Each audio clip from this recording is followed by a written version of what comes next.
Returning now to the Israeli south, 41-year-old Lieutenant Colonel Mem was laid to rest yesterday, leaving behind a wife and 2 children, as rockets continued to pummel the south ahead of the tentatively reached ceasefire.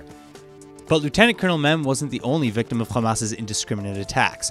A Palestinian husband and father of 6 from Khalkhul, just north of Hebron in the West Bank, was killed in Ashkelon when a Gaza-launched rocket landed on an apartment building he was in. He was identified later as 48-year-old building contractor Mahmoud Abu Azba.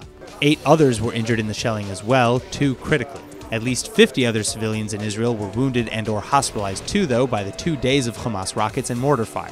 That's why, despite the shaky ceasefire appearing to hold, the calm has not been welcomed by everyone. Many Israelis, especially residents of the southern Gaza border communities, are today demanding that the government do more to end the threat from Hamas. Right after information of a ceasefire was released, protesters in the south headed to the streets to burn tires and block roads to express their frustration with the government. Demonstrators chanted that they don't want to live a life under terror anymore. They intend to protest and block streets in Tel Aviv today as well. Rather than wait through a ceasefire they have no hope in, southern Israelis like Reut Basis from Sderot say, quote, "It's better to suffer in the safe rooms and once and for all put an end to all of this," end quote.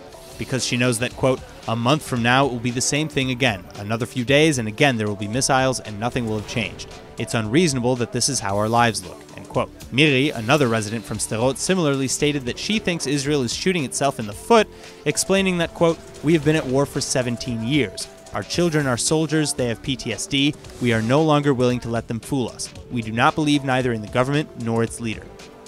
כולם היו רוצים הפסקת אש, אבל רוצים להחזיר את כוח ההרתעה לצה"ל.